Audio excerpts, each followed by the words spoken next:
Bom, então tá visível a tela aí, tá tranquilo? Ok. Tá, então, boa tarde a todos. É um O senhor, prazer. o senhor vai gravar, né? Tô tentando aqui, pelo menos já ativei aqui, parece que tá gravando.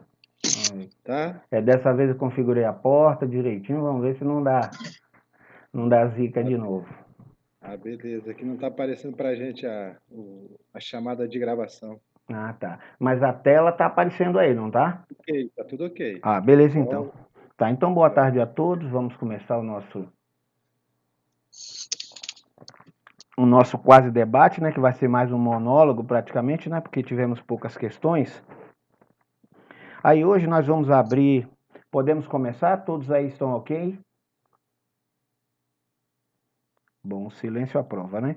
Então vamos lá. Hoje nós vamos ver, antes de iniciar a aula, eu vou pedir 10 minutos de vocês, eu prometo compensar na nossa hora do debate, só porque tem alguns pontos aqui importantes que a gente vai precisar repassar. Aí tem alguns colegas que vêm pedindo por e-mail ou em off mesmo, às vezes tem vergonha de perguntar, alguns requisitos sobre o trabalho do, do auditor ou do analista que exerce atividades de controle, né? Então a gente vai passar uns pontos aqui básicos, para quem já é do ramo, a gente pede um pouquinho só de paciência, serão apenas 10 minutos, mas é importante a gente esclarecer alguns pontos, né? Aí tá, primeiro quanto à atividade do auditor, né? Aí a primeira coisa que eu falo é que não existe auditor rico. O auditor ganha bem, mas rico só se for dono de uma grande empresa. Não existe auditor rico, né?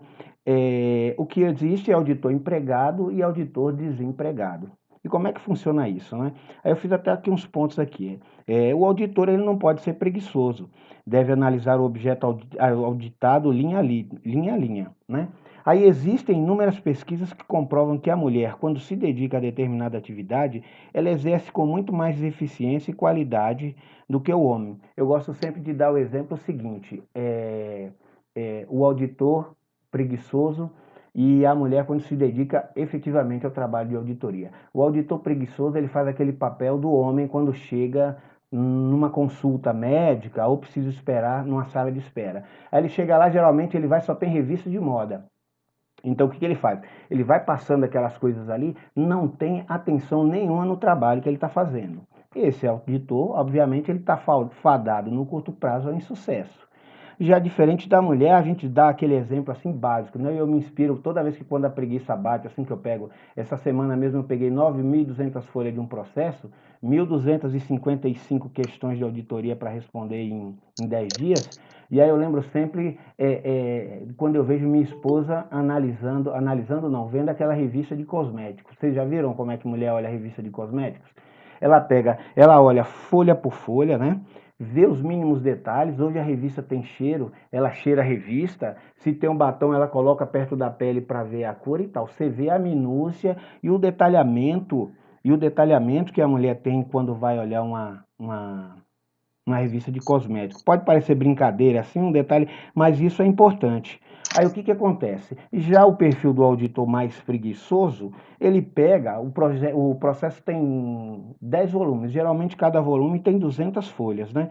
Ele olha um volume de 200 folhas em 2 minutos, 3 minutos, 5, 10 minutos que seja, sem se ater, sem fazer nenhum tipo de anotação. Aí você vê logo, um auditor que compôs um processo de 200 folhas e não tem nenhum tipo de anotação, obviamente ele não analisou o processo. Outro exemplo é o seguinte: em determinados procedimentos de auditoria que a gente realiza, aí o auditado lá, muitas vezes a gente vai prestar consultoria a alguma unidade de controle, aí o auditado pergunta se a gente tem parte com capeta, né? Porque eles falam que estão ali há 5 anos, nunca descobriram aquilo, e o auditor chega lá numa correria, 1.000 questões para responder, e em 5 dias ele descobre. Na verdade, não tem nenhum superdotado, não tem nenhuma mágica, não tem nada. Auditor ele não pode ser preguiçoso. O auditor ele tem que ler linha a linha do processo, analisar, entender e catalogar as informações, porque daqui a pouco ele vai precisar disso, né? É, Outra questão é a seguinte: o que acontece? Professor, Pois não? tem um aluno pedindo para ser aceito. Epa, tá. É. Ah, tá. Aí bagunça um pouquinho.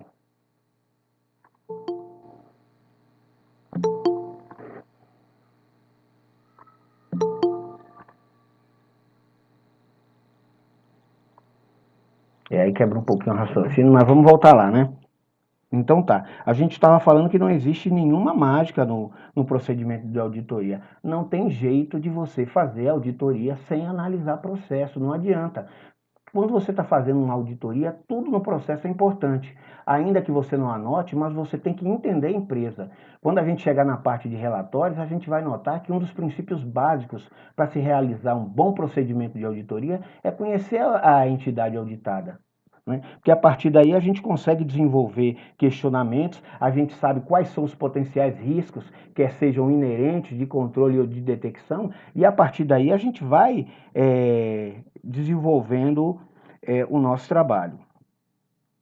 Tá, isso aí é só para ajudar o pessoal que tinha dúvida nas atividades de auditoria, basicamente é isso. Quanto a normas de comportamento do auditor, nós temos as NBCTs e tal, mas para o nosso caso aqui não se aplica, porque como nós dissemos, esse curso é lato sensu, então muitas pessoas aqui vão realizar auditoria e não necessariamente procedimentos contábeis, então não adianta ficar citando aqui NBCT nada. Qual vai ser o guia dele? Qual vai ser o norte? Vai ser a legislação aplicável à atividade que ele desempenha. Esse vai ser o norte dele. E o manual de comportamento? Geralmente todo profissional ele tem, né? Ele tem um código de ética, né?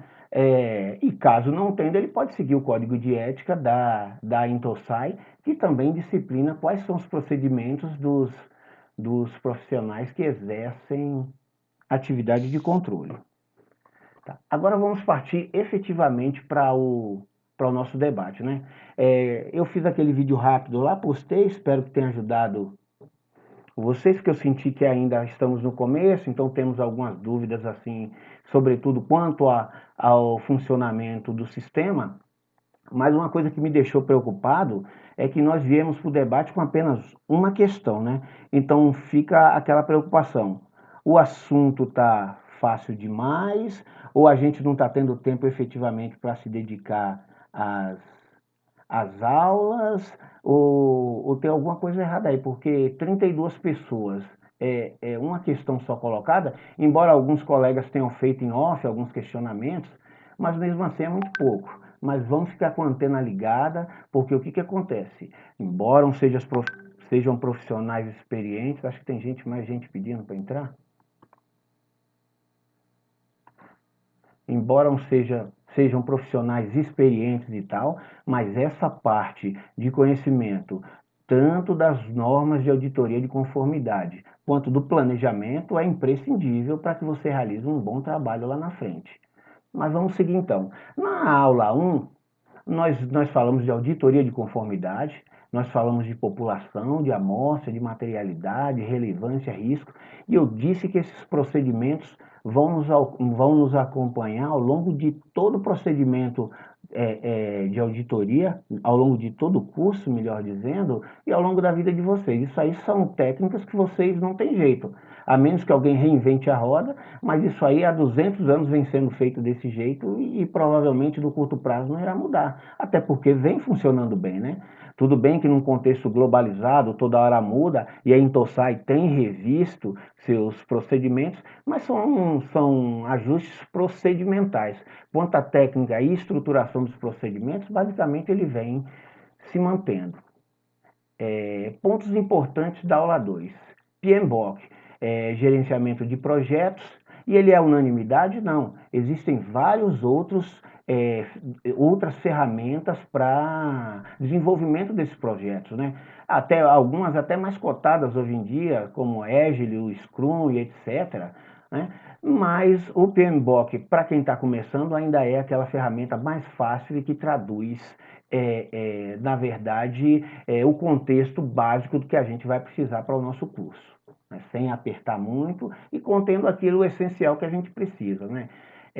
Agora nós vamos utilizar no curso PMBOK, nós só vamos utilizar aqui a ideia central, né? Que é a estruturação das fases, detalhamento do processo, né? Com foco na maximização do tempo e na qualidade dos resultados. Aí alguém pode perguntar, daqui a pouco eu vou abrir o espaço para o debate, alguém pode perguntar assim, mas professor, a gente não deveria utilizar o PMBOK na sua integralidade e tal? A gente vai ver lá que vai entrar o depende. O depende ele faz parte do nosso dia a dia. Porque o que acontece? Nosso foco aqui é desenvolver trabalhos com qualidade e maximização do tempo. O PMBOK é um guia que ele é alcançado desde a unidade micro até grandes empresas, empresas de grande porte com estrutura significativa. Então é um processo muito complexo, né? E completo. Então o que acontece? Muitas vezes para a realidade que a gente se encontra no momento, o PMBOK muitas vezes vai dificultar mais do que vai ajudar. Porque se você não tem nenhum procedimento implantado, você não tem nenhuma estrutura, você não tem manuais, nada, você querer formatar um processo de planejamento sem ter a matéria-prima fica difícil, né? Lá em economia a gente sabe que a gente precisa dos recursos primários para desenvolver qualquer coisa. Se você não tem isso, que adianta você estar estruturando EAP, organizando programas avançados de controle, se sequer você tem os manuais que disciplinam, se você tem a norma que vai dizer como aplicar aquele controle. Aí você passa um ano desenvolvendo o PMBOK, porque ele vai e volta, um departamento aceita, outro não aceita, e fica naquela rotina que a gente sabe como é, e isso numa democracia é o que deve acontecer, mas você está perdendo um tempo importante, você poderia estar implementando ferramentas de controle, mas no entanto você está desenvolvendo técnicas de planejamento. E qual é a parte central do PMBOK que a gente vai utilizar? É aquela parte que fala da estruturação, né? Dos 5 grupos: a iniciação, o planejamento, a execução, o monitoramento, o controle e o encerramento daquele processo, né? Então, a gente vai falar durante o curso desde a maturação do processo de planejamento, né? Planejando o planejamento, né? Porque tudo aquilo que a gente faz na vida, se não for estruturado, se não for organizado, tende a dar errado. E o planejamento nada mais é do que uma ação. Ah, mas o planejamento não planeja as ações? Sim, mas para você planejar as ações, você primeiro precisa se organizar. E é desse planejamento que a gente está falando. Da execução, que vai ser o quê? A aplicação das técnicas de auditoria no desenvolvimento do trabalho. O monitoramento e o controle, que é o quê? O feedback da unidade auditada, né? De acordo com seus questionamentos, a análise, a avaliação se o plano de providências que ele propôs está sendo implementado e, por fim, o encerramento, que é aquele ciclo que, pronto, as metas foram alcançadas, né? No nosso caso, que trabalhamos com controle interno, as metas foram... Acho que tem um microfone aberto aí. As técnicas as técnicas não, as implementações foram efetivamente dadas a cabo ou ficou algo pendente. E quando você conclui aquele procedimento, que na maioria das vezes é quando se trata de uma auditoria especial, porque a auditoria rotineira é cíclica, né? Embora você possa estabelecer períodos de 1 ano, 2 anos, mas ela sempre vai acontecer. E já a auditoria especial, que é aquela determinada por alguém, ela tem um começo, meio e fim, até a apuração dos resultados e da consequente responsabilização, se for o caso, né? Aí vamos passando mais. E como é que vai ser essa estruturação? Ela vai ter o quê? Vai ser analisada o escopo, a qualidade, o cronograma, o orçamento, o recurso e os riscos. Nós veremos tudo isso ao longo das nossas aulas. E nessa aula especificamente de planejamento, nós paramos o quê? Em escopo, né? Foi só o quê? Um exercício mental, como na primeira aula, para a gente entender essa estruturação do escopo, e por isso que eu falei, inclusive, lá no exercício, que é aquela telazinha onde mostra conformidade, tema, item, subitem, aquilo precisa estar guardado na nossa memória, porque aquilo ali que vai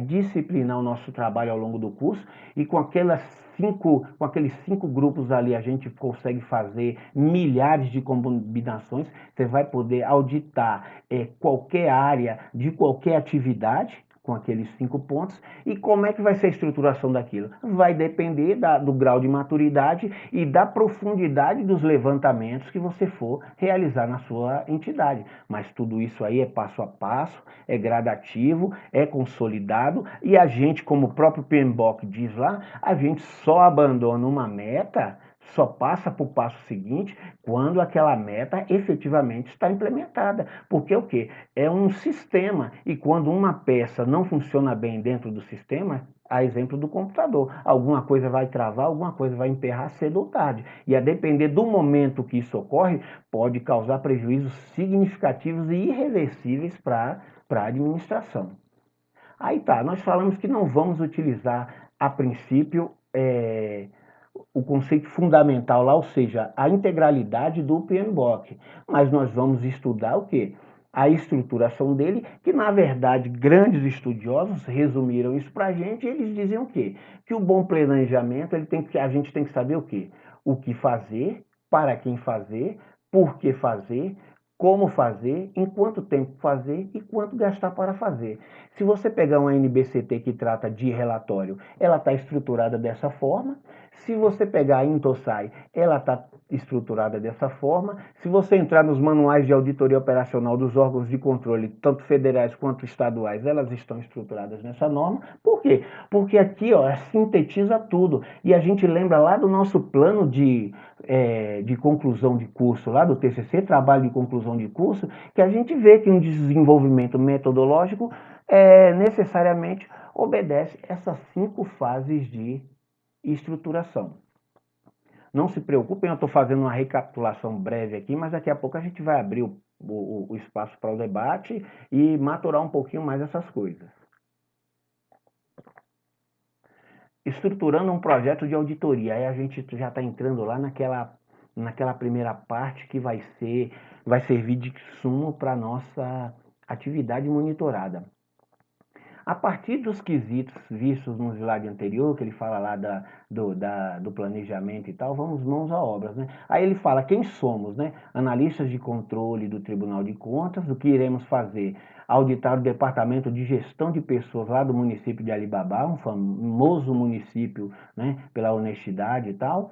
E o passo inicial é estruturar o PAINT com base na legislação aplicável, né, que era a resolução Tribunal de Contas do Estado de Laissez-faire, 5 de 2000, Folha de Pessoal e Lei de Responsabilidade Fiscal. Está aqui. Esse é um insumo que a gente precisa para desenvolver a auditoria lá no município de Alibaba. Aí, quem solicitou, né? Qual era o procedimento? Era auditoria especial. Quem solicitou? O stakeholder. E isso gravem isso, porque isso daqui a pouco a gente vai responder uma questão lá da Sandra. Quem solicitou? Foi a Controladoria Geral do Estado de Laissez-faire. O objetivo, atender demanda do Ministério Público, denúncia de funcionário fantasma. Realização de trabalhos, conforme o Manual de Auditoria de Conformidade, lá do Estado de Laissez-faire, e demais resoluções também aplicáveis de acordo com o escopo aprovado na 10ª reunião plenária do Tribunal de Contas do Estado de Laissez-faire. Tá, o Ministério Público acionou a demanda, foi para a pauta da reunião plenária, a reunião plenária traçou o escopo, submeteu a divisão de auditoria de procedimentos para que elaborasse essas questões, foi definido o prazo e pronto, o auditor já está com o material dele para trabalhar. Aí tá, aí voltando aquelas perguntas, o procedimento é auditoria especial, o solicitante, Controladoria Geral do Estado de Laissez-faire, o objetivo atender Ministério Público Estadual, como fazer conforme as normas de auditoria e as técnicas previstas e disciplinadas por meio da 10ª ROP, né? Em quanto tempo fazer? Aqui a gente estabeleceu o período, quanto gastar, o valor estimado, que isso é importante no planejamento, né? Porque o custo do controle, isso é uma premissa básica, o custo do controle nunca pode exceder, né? Ou não é que nunca pode exceder, mas via de regra não é de bom alvitre que ele exceda os resultados alcançados. Você vai gastar 30 mil para para conferir um estoque de prego não faz sentido nenhum, né? Então isso é uma premissa básica do controle. O custo do benefício, o custo do controle não pode ser maior do que os benefícios por ele alcançados. Gravem isso, que também é muito importante e tem que estar sempre na cabeça da gente. Vale a pena fazer o procedimento da auditoria? Né? Você vê que, inclusive, até o Tribunal de Contas, agora não me lembro aqui, não tenho na cabeça, se alguém tiver aí o valor exato pode até falar, mas o Tribunal de Contas, ele estabelece um valor mínimo para que você abra um procedimento de tomada de contas especial. Por quê? Porque ele percebeu que o custo da implementação de uma tomada de contas especial pode ser maior do que o valor a ser apurado. Tá, mas isso aí inibe a cobrança, o acionamento, a questão interna da adoção de providências? Não. Ele está dizendo o seguinte, não precisa abrir tomadas especial e me encaminhar o relatório, porque isso custa caro, mas necessariamente pela supremacia e indisponibilidade do patrimônio público, o gestor responsável pela entidade vai ter que adotar os meios necessários a recuperar os danos causados, quer seja por culpa, dolo ou qualquer outra situação. Tá. A estruturação do PAINT. Aí nós estruturamos o PAINT em duas questões lá, né? Não em duas questões, não. Em dois subitens, né? Que foi o quê? Primeiro a gente traçou o escopo. E qual é o escopo? É a auditoria especial. É a conformidade. É a auditoria especial. O tema, recursos humanos. O item, folha de pessoal. E o subitem, vencimentos. Aí tá. Com base nisso, o pessoal do planejamento, lá do Tribunal de Contas, elaborou algumas questões, porque eles viram a documentação, obviamente leram o processo do Tribunal de Contas, viram qual eram os pontos sensíveis para serem analisados e, com base nos pontos sensíveis, ele pegou lá a norma, viu os artigos que necessariamente deveriam ser aplicados ao procedimento de auditoria. Isso também é importante no planejamento, que você direcione o seu trabalho, né? Até porque hospedagem custa caro, viagem custa caro e tudo isso a gente já falou. Então é preciso que você discipline esses procedimentos para quê? Que você alcance seus resultados com o menor gasto possível. Aí tá, ele elencou aqui 5 questões lá do artigo 20 e já para... Eu só colei aqui a primeira questão e lá na Lei de Responsabilidade Fiscal ele também informou, ele também abriu mais 3 questões que tratavam dos procedimentos inerentes à Lei de Responsabilidade Fiscal. Então, num primeiro momento, o Tribunal de Contas amarrou o quê? Tá, primeiro eu vou ver o que se aplica dentro dos normativos previstos pelo Tribunal de Contas, que é quem disciplina as ações do município de laissez-faire. Tá. E depois ele partiu para uma norma maior, que é a Lei de Responsabilidade Fiscal, que é um normativo federal e que disciplina gastos com pessoal para todos os órgãos de entidades públicas, quer sejam federais, estaduais e municipais. Pronto. Esse aí foi o primeiro, esse aí foi uma análise rápida do que era a nossa missão dentro da atividade 02. Com base nisso aí, hoje de manhã eu peguei e fiz um vídeo rápido, acho que de 18 minutos, que demonstrou de maneira bem sucinta quais seriam os passos necessários para a gente implementar esse procedimento dentro do sistema de auditoria. A partir disso aí, muitas pessoas já entregaram, né? E a gente já começou a avaliar. Só que o que acontece? Acho que muitas pessoas estão achando meio básico e meio elementar aquele procedimento. Por quê? Porque, só pegar aquilo ali e implementar lá é coisa de 10 minutos, como eu falei. Tá, gente? Mas o cerne da questão não é esse, não. O cerne da questão é a gente entender o planejamento. Nós vamos ver que a partir da aula 3 nós teremos atividades teóricas e atividades práticas.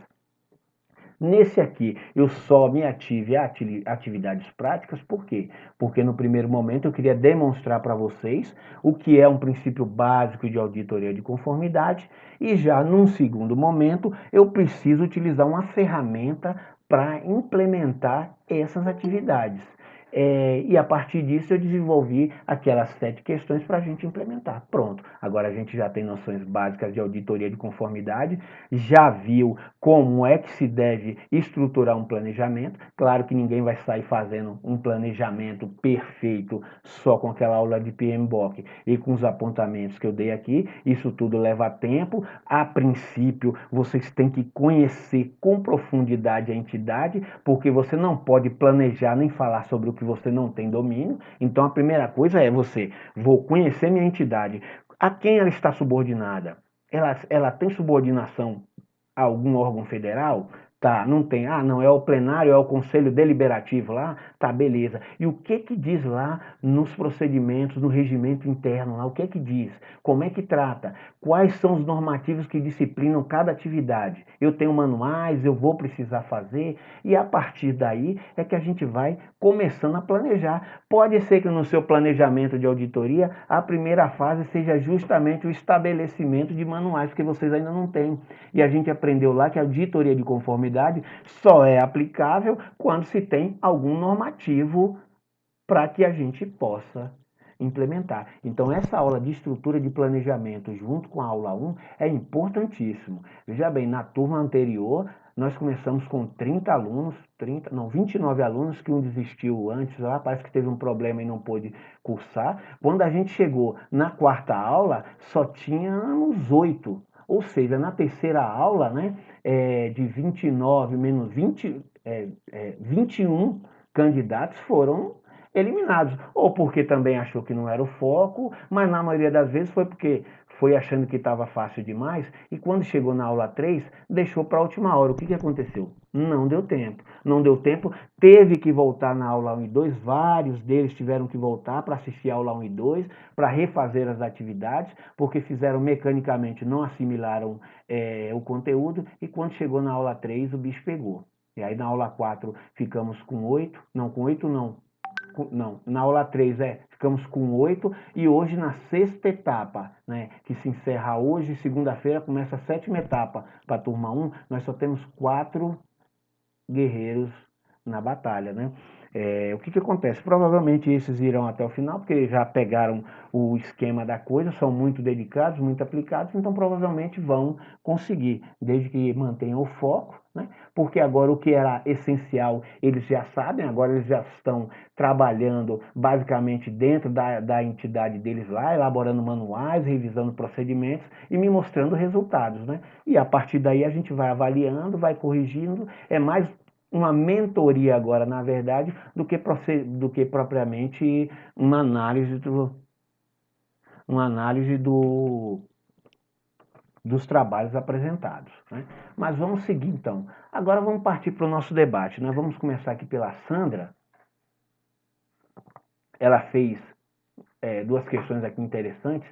Quais as premissas para a formulação de um bom escopo e quais as bases legais devem ter prioridade na definição da conformidade?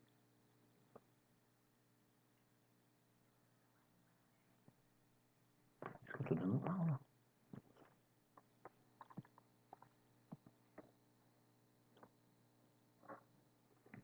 Vamos lá, voltando aqui, tivemos um contratempo aqui, mas vamos voltar lá. Perdi o foco aqui, mas deixa eu concentrar aqui para poder voltar. Então tá, vou recapitular aqui para poder reconstruir minha argumentação. Quais as premissas para a formulação de um bom escopo e quais bases legais devem ter prioridade na definição da conformidade? Aí eu falei com ela que ela mesma ia responder, fiz a brincadeira, a Sandra nem deu atenção, nem me respondeu mais nada, né? Sumiu. Mas vamos lá. Boa tarde. Dei sim, mas achei que o senhor estava sendo me botando assim muito empoderada para o meu grupo. Mas vocês merecem, como eu falei que vocês viram, a maneira como as mulheres analisam é diferente dos homens, né? Parece que o homem veio com tic-teco e as mulheres vieram com tic-teco e não tem mais aquele alvo e os esquilos, parece que vieram tudo junto com elas que para concorrer quando elas querem, também tem aquele problema, né? Quando elas querem fica difícil, né? Mulher quando se dedica a alguma coisa, geralmente pra gente competir fica difícil, né? Mas voltando aqui ao nosso tema, lá na primeira aula, a primeira coisa que eu coloquei Lá foi esse tema lá do Toda a Matéria, sobre estudo científico. Aí muitos aí devem ter falado, ih, caramba, mais um maluco no pedaço, né? Que o cara vai dar aula de auditoria e tá falando de método científico e não sei o que mais, e não tem nada a ver e tal. Mas vamos tocar o bonde, né? Lá na frente a gente vai descobrir por quê. Quando chegar na aula de relatório, a gente vai entender que a argumentação lógica é condição sine qua para o sucesso de uma atividade de auditoria. Né? Aí tá. Aí eu estou citando aqui, eu separei um pedacinho para poder ajudar a Sandra nesse questionamento dela, Descartes, né? Discurso do método, né? Aí tá, Descartes ele descreve 4 regras para que seja alcançado o método científico, né? E quais são elas, né? Vamos aqui. Evidência, duvidar de tudo, jamais aceitar um fato como verdadeiro. Análise, dividir as partes em quantas forem possíveis para poder resolver de maneira clara.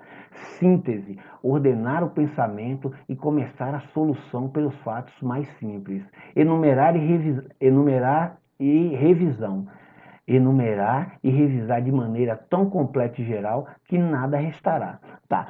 Quem já é da área de auditoria ou quem trabalha desenvolvendo alguma atividade de controle, não precisa ser nem de controle, de fiscalização, ou quem toma conta de algum departamento, alguma coisa, quando se depara com esses questionamentos aqui, a evidência, análise, síntese, enumeração e revisão, você não se identifica? Vocês não estão praticando isso, na verdade? Pois é, e o procedimento de auditoria, e se você levar isso para a sua vida, quase tudo se resume a isso aí, a evidência, análise, síntese e enumeração. Aí tá, então agora vamos partir para a pergunta lá da Sandra, né? Quais as premissas para uma formulação de um bom escopo? Aí tá, aí eu vou perguntar para a Sandra agora, mas o que é o escopo? Para que ele serve? Quando ele é utilizado? Olha só, essa pergunta a Sandra se fará a ela lá no momento oportuno, né? E o que eu estou aplicando aqui? Eu estou aplicando lógica da argumentação, né? Tá, eu tenho um problema, quais as premissas para a formulação de um bom escopo? Tá, mas então eu me pergunto, o que é o escopo? Para que eu vou usar o escopo? Quando ele é utilizado, né? Aí tá. Aí partindo mais para frente um pouquinho, vamos estar. Qual o resultado esperado da conformidade? Opa, vou voltar lá no escopo. Mas o escopo não é uma ferramenta utilizada no procedimento de auditoria para realizar a conformidade? Né? E qual é o objetivo da conformidade? Resumidamente, é mitigar os riscos que comprometam a gestão. Então agora vamos deixar o papo de maluco um pouco mais objetivo. Né? Então vamos voltar agora à pergunta sobre o escopo, agora com outro enfoque. Quais as premissas para a formulação de um bom escopo? Primeiro, no A, eu respondi utilizando a lógica de argumentação. Agora eu vou aplicar utilizando o quê? Os métodos para desenvolvimento de um procedimento de auditoria. Aí o cara lê logo aqui, depende, e fala, pô, esse professor é vaselina, nunca responde nada. Não, depende do grau de maturidade do seu órgão de controle interno. E vejamos, se você está implementando o seu órgão de controle interno, no momento todas as atividades têm alto risco. Ué, você está implementando agora, você não tem controle de nada. Então, qual é o risco? Você já avaliou o risco deles? Não. Então, nesse momento, se você não tem nenhuma premissa, todos os riscos são altos. A menos que você me prove o contrário, né? Pois não foram testados. Logo, a premissa para um bom escopo será o quê? Olhar tudo, né? Ou o máximo que eu puder, objetivando mitigar riscos de danos ou prejuízos causados por culpa ou dolo. Tá, então qual é o meu escopo se eu não tenho nada? É olhar tudo. Né? E aí como é que eu vou fazer? Se eu tenho pernas para olhar tudo, eu olho tudo. Se eu não tenho pernas, por meio do meu planejamento, eu vou começar a quê? A segmentar, a fracionar, tentar identificar aqueles potenciais procedimentos que causam mais riscos, para então eu começar a estruturar meu escopo. Tá, Professor, pois não. para mim fazer um link aqui, então, o meu escopo é o meu objetivo que eu pretendo atingir com a auditoria. Correto. Numa linguagem, ele avança um pouquinho mais e a gente vai ver isso nas próximas aulas. Mas em linguagem simples é isso. O bom é que você mentalize isso. O escopo é aquilo que eu preciso atingir dentro do meu trabalho de auditoria, ok? E muitas vezes essa demanda vem da própria entidade. E isso, correto. E eu vou falar isso no parágrafo à frente, né? Para responder uma. Beleza, Pois não. beleza. E aí a gente vincula com essa explanação aí, fica Hum. meio mais bacana. Uhum. Valeu, obrigado. Tranquilo, né? Aí só voltando aqui, o que eu vou olhar? Tudo ou o máximo que eu puder, objetivando mitigar riscos de danos ou prejuízos causados por culpa ou dolo. Sandra, você está me ouvindo aí? Tá, vou seguir aqui, não sei se ela tá lá. Vamos lá. Tô aqui, é que você está falando, eu estou escrevendo aqui algumas Não, coisas. se for o caso, depois eu disponibilizo esse rascunho aí pra gente, tá? Agora vamos partir para 1B, né? Olha só. Então, voltando aqui, porque para construir o conhecimento, muitas vezes a gente tem que ir e voltar, pode ser cansativo para quem já domina, mas para quem não é, isso aí pode ser imprescindível. Então eu faço questão de repetir, porque aqui a gente nivela por baixo para trazer todo mundo para cima, né? Então vamos lá, né? Então no primeiro momento, lá na 1A, eu fiz o quê? Um questionamento utilizando lógica da argumentação. Para quê? Opa, onde é que eu tô? Para me situar. Onde é que eu tô? O que que eu quero? O que que eu vou fazer? Não é assim quando a gente chega num lugar que a gente não conhece? Opa, eu tô em que rua aqui? Eu vou para onde? Tá, deixa eu olhar aqui no Waze aqui como é que eu faço para chegar lá. A gente não se situa? Pronto, já me situei, sei para onde eu vou. Agora vou buscar o que eu quero naquele lugar. E agora aqui tá, na primeira, um B1, a gente falou o quê? Se um órgão de controle está sendo implementado agora, eu não tenho nada. Então, qual é o meu escopo? O meu escopo é tudo, mas como não posso ver tudo, vou trabalhar junto com o staff da minha empresa, do meu órgão e tal, para ver o que é mais premente naquele momento e, a partir daí, desenvolver um planejamento escalonado para implementar todo o meu controle. Agora, vamos partir. Eu estou trabalhando com dois extremos para ficar tudo bem claro. E agora, analisando o extremo, né? Se o órgão de controle é 100%, tá? Você já está com tudo manualizado, já tem os procedimentos de auditoria, já tem um planejamento de auditoria todo efetivado já, com cronogramas de datas de implementação, quer sejam semestrais, anuais e tal, tá tudo redondo. Você já sabe que o risco é baixo, que tudo é muito controlado, os feedbacks são sistematizados, não é isso?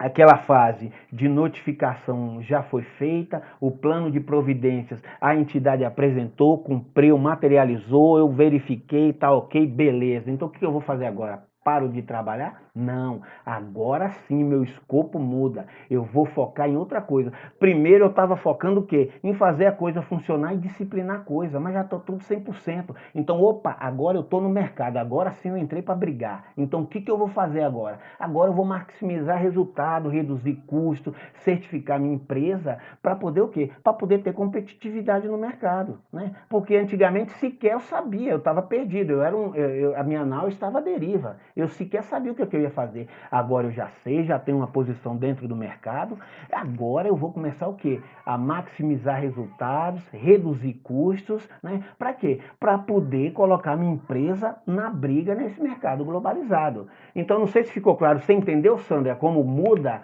o sentido do escopo a depender do seu grau de maturidade e da estrutura do seu órgão? Oi? Acho que o tal do delay aí, né? Sim, ficou claro que realmente não tinha pensado nessa questão da maturidade, Uhum. tanto do órgão quanto mesmo dos riscos, né? Porque, na Isso. verdade, então, ele tem que fazer uma combinação Sim, do claro, que você claro. quer com os riscos, né? Isso, pois é, porque os objetivos porque tem gente que confunde. O objetivo da auditoria de conformidade é o quê? Confrontar se procedimentos normatizados cumprem a norma que o disciplina. Mas não se resume a isso. Isso é o meio. E o fim? O fim o que é? O fim é mitigar riscos, né? Riscos de quê? Riscos de causar danos à entidade, né? Ou de deixar de promover lucros ou resultados financeiros ou sociais para a entidade. Tranquilo? Beleza, então. Tranquilo. Vamos agora aqui. Obrigada. Tranquilo. Quais as bases legais devem ter prioridade na definição da conformidade? Pronto, foi a segunda pergunta dela. Aí tá, deixa eu só olhar aqui se eu coloquei mais alguma coisa, não. Foi só isso aqui mesmo. Aí tá. Aí agora aqui eu só vou aplicar a lógica de argumentação. Mas qual a finalidade? Quem são os stakeholders, né? Então, aí o que acontece nessa pergunta da Sandra? É uma pergunta inteligente, né? Tá, que norma eu devo aplicar? Qual a base legal deve ter prioridade na definição da conformidade? Depende para quem você está prestando um serviço, né? A norma é interna ou é externa? É impositiva ou é facultativa? Minha instituição é pública ou privada? Os stakeholders, eles podem mudar. Tá, eu estou querendo maximizar lucros. Tá, então qual é a norma que tem prioridade? E vou tratar da administração pública só para ficar mais fácil. Eu estou querendo maximizar meu lucro social. Eu estou querendo que minha farmácia atenda mais pessoas. Quero que minha UPA atenda mais pacientes e etc. Tá, então isso aí é uma norma o quê? É uma norma dentro do município que disciplina o funcionamento das UPAs e eu vou ver se eu vou precisar colocar mais servidores, se eu vou ter que ampliar o horário de atendimento, se eu vou ter que disciplinar e fazer a seleção dos tipos, a eleição que eles chamam, né, dos tipos de atendimento, para quê? Para agrupar pessoas com necessidades parecidas, para que um só especialista possa atender mais de uma área, você está entendendo? Ou é uma imposição externa, no caso? É uma determinação do TCU. Então, qual a norma que vai ter prioridade? Vai ser a norma lá do TCU ou vai ser meu disciplinamento interno? Ou é prestação de contas anual que eu tenho que encaminhar ao Tribunal de Contas, né? Então, vai depender. Qual norma vai ter prioridade? Vai depender do que? Vai depender do quê? Da demanda, de quem é que está solicitando a conformidade naquele momento. Então, em condições normais, não existe uma norma que manda mais do que a outra. Vai depender a que se propõe o trabalho. Por exemplo, lá para atender o município lá de Alibabá, o Ministério Público, ele disse que estava tendo desvios, então qual a norma se aplicava àquela lá, àquela situação? Era a norma, era a instrução normativa do Tribunal de Contas do Estado e também a Lei de Responsabilidade Fiscal, que disciplinava gastos com pessoal. Tá, mas poderia ser outra norma para o outro determinado caso. Ah, tá.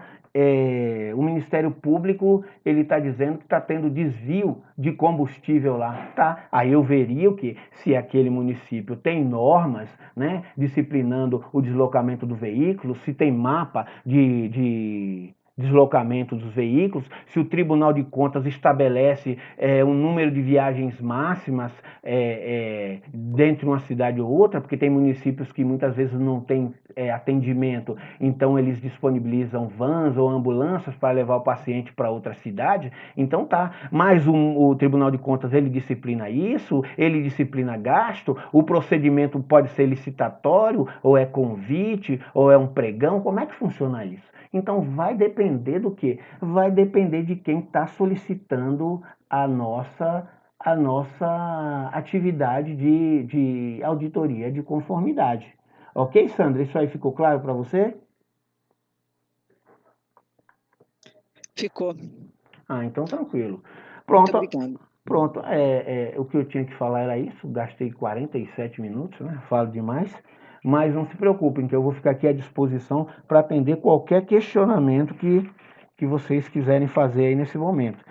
Tanto quanto ao funcionamento do sistema, quanto à própria questão do planejamento, ou quanto a implementação do curso, ou seja, o que vem no curso, o que se espera do curso e etc. Até porque muitas vezes a gente chega a uma conclusão, e a gente é bem tranquilo aqui quanto a isso, a gente chega a uma conclusão de que, não, tá, o que eu vou ver no curso, tá, o curso é legal, tal, mas o que eu vou ver não se aplica para mim, ou isso tudo já está normatizado dentro da minha empresa e tal, então para mim não faz sentido. Aí muitas vezes a pessoa fica angustiada, querendo saber se continua, muitas vezes tem faculdade, tem mestrado, tem outras atividades, e quer saber se continua ou não. Então, se isso for sua dúvida nesse momento, a gente também vai te ajudar. E aqui não tem negócio de enrolação. Nosso papo aqui é reto. Se a gente vai dizer para você o que a gente está apresentando, quais os resultados que a gente espera alcançar do aluno e se faz sentido ou não ele permanecer. E é bem tranquilo isso aí, não tem problema nenhum para a gente,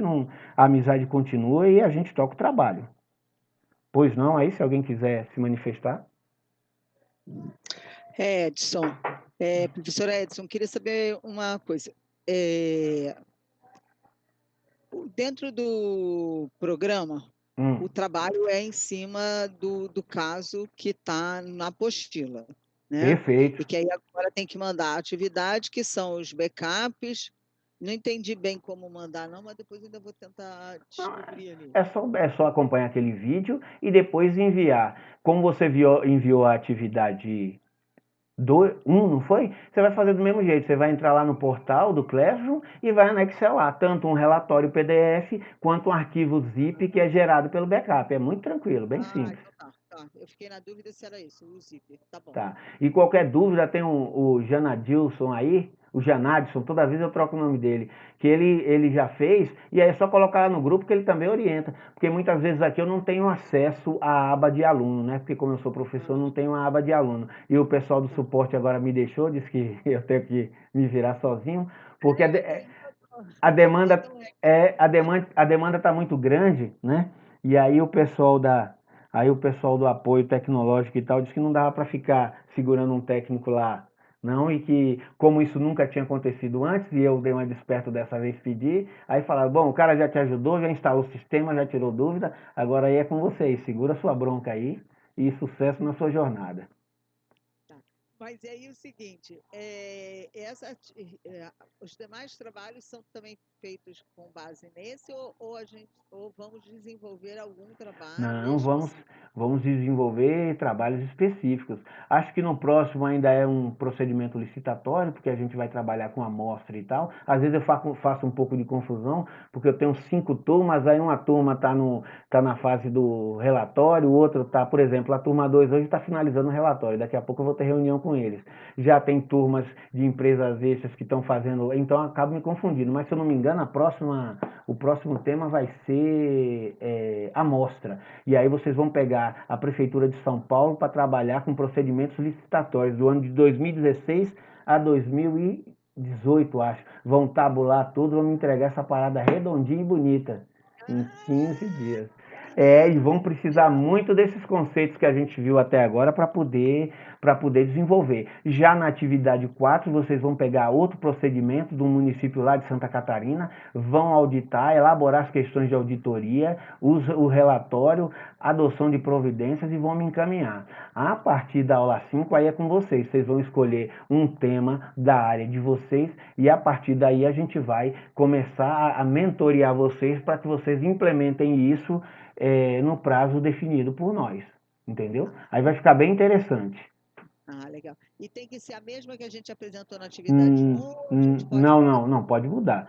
Agora, a partir da aula 5 que você amarrar, você pode até mudar, agora por risco e conta própria, porque se você mudar a atividade 5 na aula 6, para fazer a aula 6, você vai ter que voltar lá na aula 5, refazer todo o procedimento que você fez na aula 5 para progredir. E assim agora, da aula 5 até a aula 10, a história é essa. Ok? E dentro a última pergunta, ai gente, se alguém quiser fazer pergunta, fala, porque eu sou a rainha da curiosidade. Com relação ao PMBOK e o Auditas, qual a conexão que isso é feito ao longo do projeto, ou é só o PMBOK, é só de entendimento do planejamento do projeto? Não, como a gente falou, ali eu até separei 2 slides. O PMBOK, a gente não vai entrar em EAP, não vai entrar naquela estrutura, ou seja, eu até deixei em aberto lá, o aluno pode até entrar, pode ser que você está assistindo essa aula aqui, mas o grau de maturidade do seu órgão de controle é top de linha. Então agora você fala, tá, vou aproveitar agora para, com base no PMBOK, desenvolver mais coisa e tal. É tranquilo, não tem problema nenhum. No nosso caso aqui, a gente só vai pegar a estrutura, porque o que acontece? Para a gente implementar um planejamento com a estrutura do PMBOK, seria outro curso e duraria mais ou menos 1 ano. Então a gente está pegando a ideia central, vamos plantar essa sementinha aí, porque com base naquelas 6 questões a gente consegue desenvolver qualquer planejamento de auditoria. E aí, conforme a gente vai adquirindo maturidade, maturidade, até pelo próprio ser humano, não é isso? O cara ele começa com Fusquinha, daqui 2 anos o Fusquinha é tudo para ele. Quando chega no 3º ano ele já não quer mais o Fusquinha, ele quer uma Brasília. Aí depois já muda de vai para uma Ferrari, não é isso? Então é assim, pelo próprio ser humano e conforme a gente vai adquirindo, vai construindo conhecimento, a gente vai sentindo a necessidade de aperfeiçoar. Você pega aquele documento que você fez há 1 ano atrás, você começa a olhar, você fala, poxa, não acredito que fui eu que fiz isso aqui, ó. Isso está faltando isso, está faltando isso, está faltando isso, olha, eu não defini metas, as questões estão em aberto, não tem objetividade, e aí você mesmo vai olhar. E isso vai acontecer com você. Aí vai chegar um ponto que você vai falar, não, eu preciso de algo mais maduro e agora vou cair para dentro aqui no PMBOK e vou tocar. E pode ser outro procedimento, como eu disse, tem o EVE, tem o Scrum, são vários procedimentos. Eu só citei um que é o mais utilizado por nós dentro da área de controle para facilitar o entendimento e a estruturação do planejamento. Mas não significa que tem nada engessado. Acho que até o Ricardo, ele fala lá na aula dele, que ele diz que não tem nada engessado naquilo ali, ele até reestrutura, a aula dele é bem interessante quanto a isso aí. Ok? Eu gosto muito do PMBOK. Eu acho que ele tem uma lógica e se você aprender a lógica, Pronto. você consegue Pois trabalhar, é. fazer tudo numa certa lógica. Pois é. Muito obrigada. Nada, tranquilo. E aí, pessoal?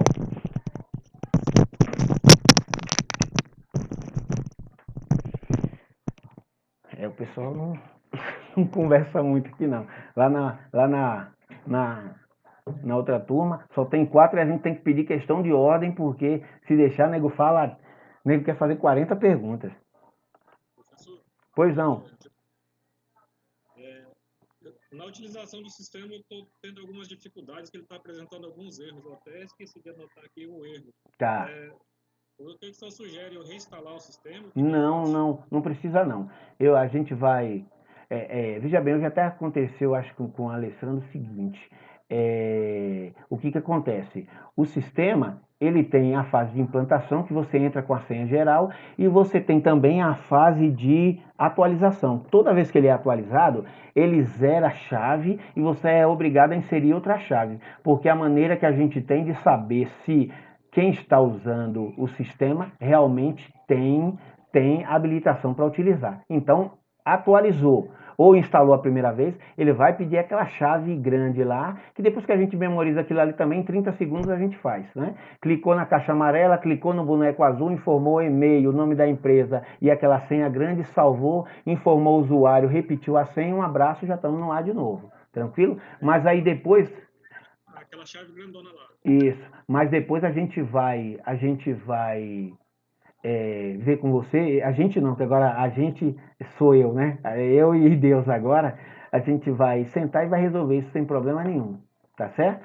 Aí é tranquilo, pode ficar tranquilo. E a gente tem prazo ainda. É uma das questões que eu quis antecipar o debate. Geralmente eu deixo para fazer faltando 3 ou 4 dias, mas eu tenho percebido que muitas vezes quando a gente vai dar ajuda pro cara, ele já está com a corda no pescoço, não dá mais tempo. Então a gente agora inverteu, tanto que eu até realizei a atividade para poder facilitar e ver se a gente consegue chegar com pelo menos 15 lá no módulo 4, 5 dessa vez. Tudo bem. Eu vou rever o seu vídeo lá, que o senhor colocou hoje. Tranquilo. Aquele erro, eu vou anotar o erro e... Pronto, captura a tela. Na hora você captura a tela com print screen, cola lá no Word, onde você quiser, e manda para mim no WhatsApp. Mas aí é tranquilo, não se preocupe. Como eu falei, não precisa instalar nada, a gente não perde nada. É um banco de dados, o aluno só vai perder informação se ele fizer algum procedimento incorreto, se excluir alguma coisa. Mas o sistema, por conta própria, não exclui nada, tudo que está lá está garantido, e a instalação também a gente só faz uma vez, ok?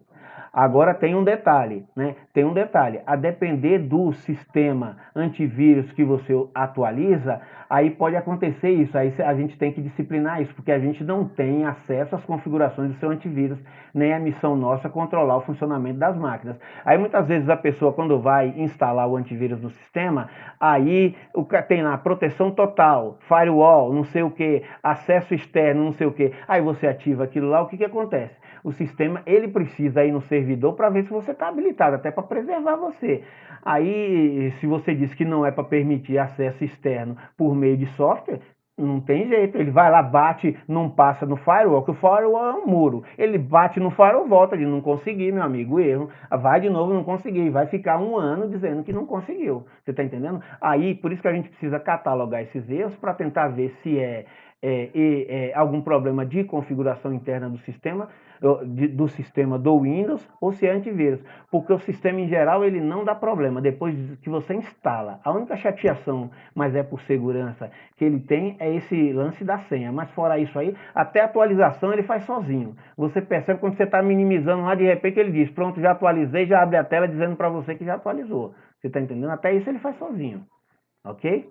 Professor, boa tarde. Boa tarde. Eu gostaria de saber se tem como eu excluir o planejamento já existente e refazer tudo de novo, porque no meu caso, ele está truncando. Eu já tinha até falado com o senhor anteriormente, quando eu estava lançando, que à medida que eu estava alimentando o sistema, ele estava vindo tudo aglutinado. E foi um dos comentários que o senhor fez meio bagunçado, né? Que é a bagunça da emissão do relatório. Então, eu queria saber se é necessário eu excluir tudo para eu tentar ver se é o cache ou alguma coisa, porque eu não estou dando nem o Ctrl+C, Ctrl+V, eu estou digitando mesmo. Tá estranho aquilo ali. Você não precisa excluir não, você pode criar um novo programa com outro número, porque o que identifica o programa é o número do projeto, aquele número que você lança lá. Hoje, por exemplo, eu lancei 100. Aí você lança 200 ou 300, ou o número que você quiser, e refaz o procedimento.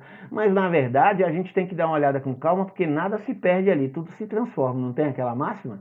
Então, se já está ali dentro, é só a gente abrir e lapidar. Por isso que eu pedi a você que me enviasse o banco de dados, só que você não enviou. Eu vou ter uma dificuldade no gerar também o backup. Eu vou pedir o nosso Janadilson que me ajude, porque eu fiz exatamente, estava de acordo com o vídeo, e ele está gerando, primeiro ele gerava uma página, depois ele gerava, para mim ele gerou ok, como se tivesse tudo não sei quantos casos, e aí quando o senhor recebe está vazio, então eu não sei realmente o que aconteceu. Ok, isso aí também a gente pode ver pontualmente depois, mas é tranquilo.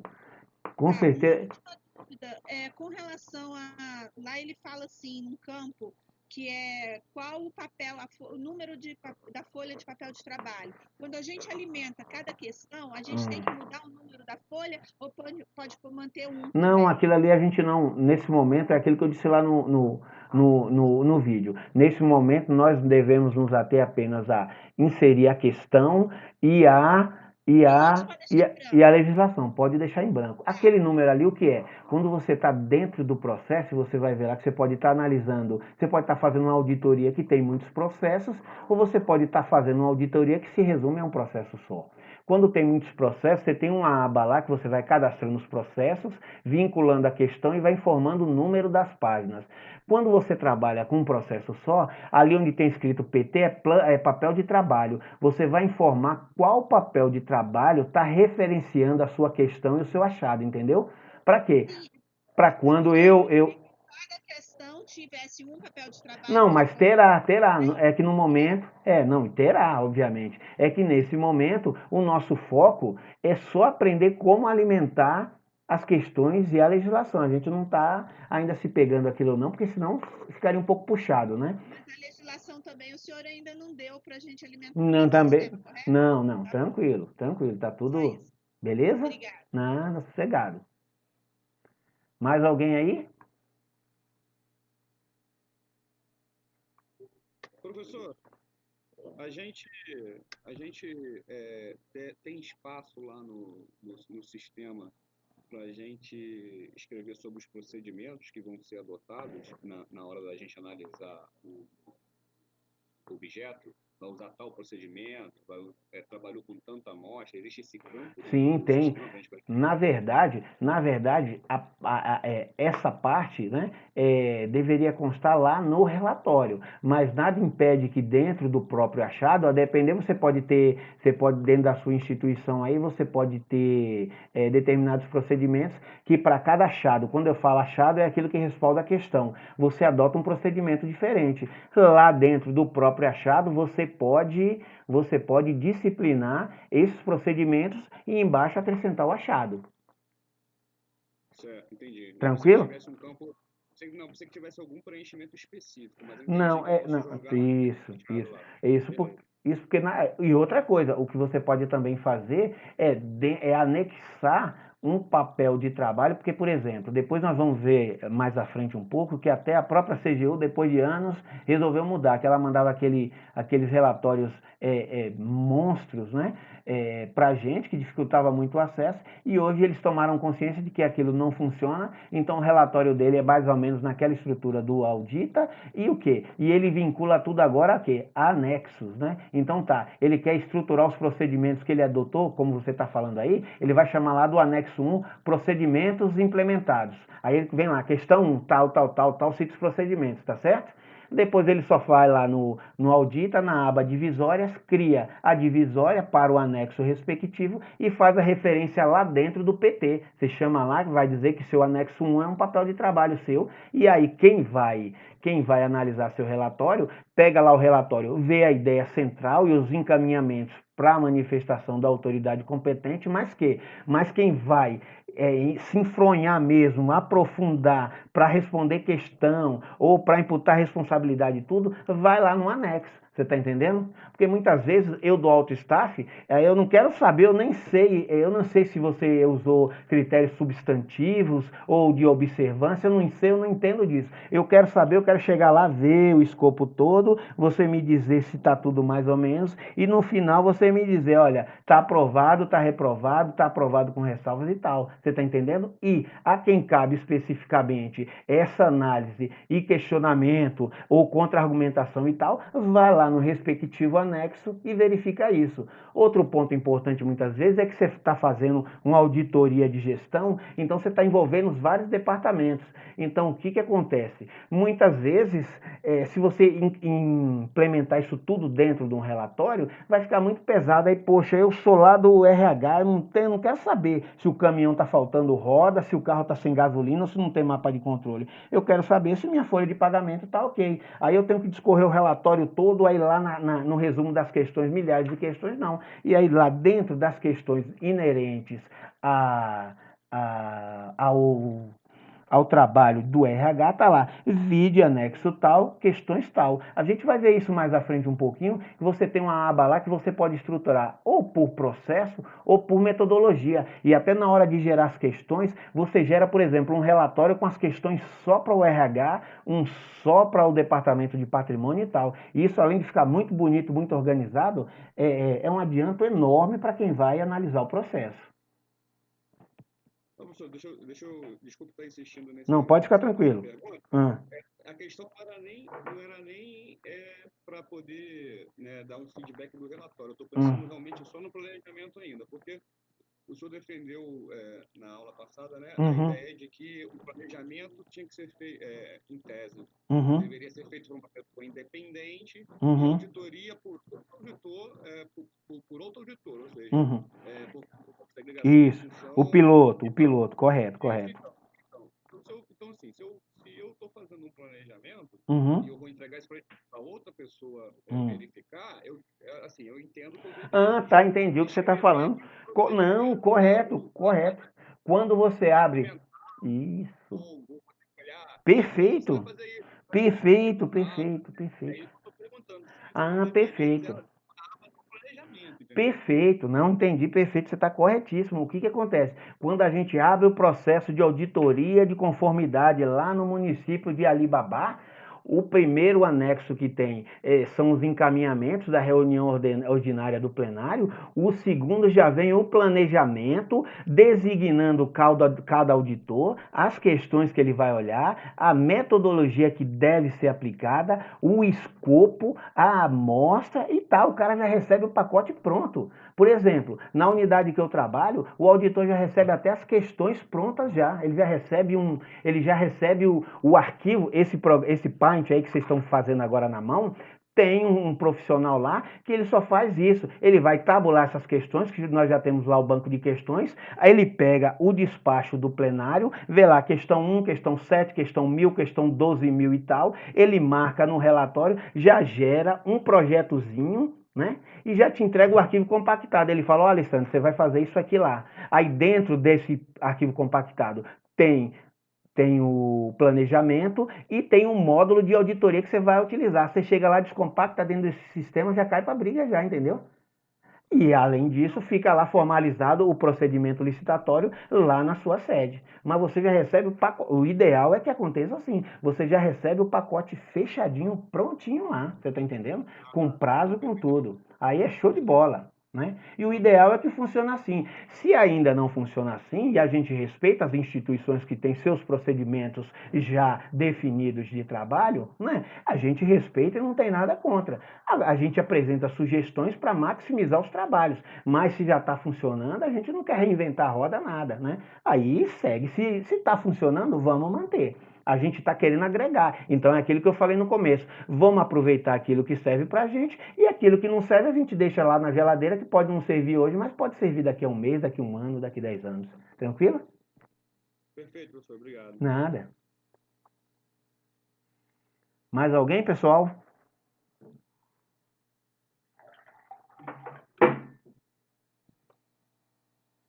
Bom, acredito que finalizamos, né? O Jaime está aí hoje?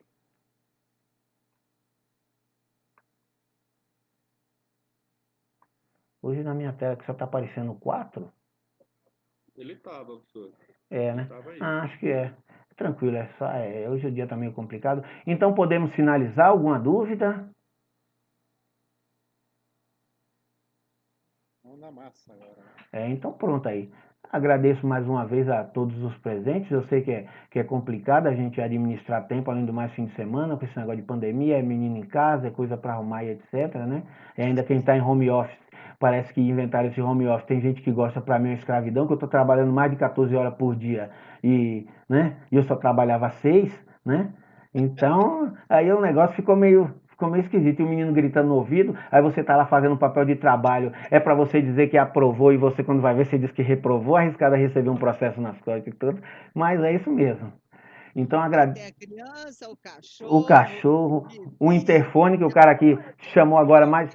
Pois é, o interfone aqui mais de 200 vezes, tocou 5 vezes, o cara não atendeu, é porque não pode atender. Aí o cara deixa lá, ele vai atender outro e deixa lá o interfone, 200 vezes tocando aqui, tirando a concentração da gente. Mas é isso aí. Então eu queria agradecer a participação de todos. Vamos tentar cumprir as atividades, vamos nos falando. A partir da aula 3 agora, a gente vai precisar de uma interação maior entre os colegas. Por quê? Porque cada um vai desenvolver suas atividades individualmente, mas vocês têm que ficar checando no meio do processo, valor, para ver se as amostras que vocês dimensionaram estão corretas realmente. Então vamos precisar dessa interação aí de vocês, tá ok? E no mais eu fico aqui só de longe, só observando e esperando que tudo dê certo e tentando ajudar na medida do possível. Outra coisa, vamos exercitar a utilização do sistema, porque cada vez será mais necessário a implementação dele. E não faz sentido, veja bem, a gente costuma falar que um sistema em auditoria é 99% do trabalho, né? Trabalho meio, né? Porque se você gasta, e a gente percebe muito isso ainda, né? Tem muita estrutura de auditoria que não tem um sistema, não tem uma padronização do procedimento, então o cara passa mais tempo elaborando papel de trabalho e metodologia do que analisando o processo efetivamente, você está entendendo? Aí ele vai para auditoria sem papel de trabalho, sem nada, aí ele gasta 4 dias para organizar o trabalho dele, aí fica na sexta-feira só para realizar o procedimento de auditoria. Então eu falo, dentro da atividade meio, o sistema de auditoria é 99% do trabalho, né? Porque a gente precisa focar o quê? O objetivo da auditoria é o quê? É analisar, não é estar organizando papel. A gente não pode perder esse tempo precioso organizando papel a vida toda. Então a gente precisa utilizar o sistema para quê? Quer seja esse, quer seja outro, quer seja uma planilha no Excel que você bolou aí, né, aquelas planilhas inteligentes, você tem que utilizar a sua ferramenta para que ela maximize o seu trabalho, tá ok? Para que você possa focar na sua atividade fim, beleza? Então é isso aí, fiquem com Deus, bom final de semana. Tá, vou rezar aqui para ter gravado e vou disponibilizar daqui a pouco aí para vocês. Tchau, tchau. Obrigada, professor. Valeu, boa sorte aí. Vou tentar.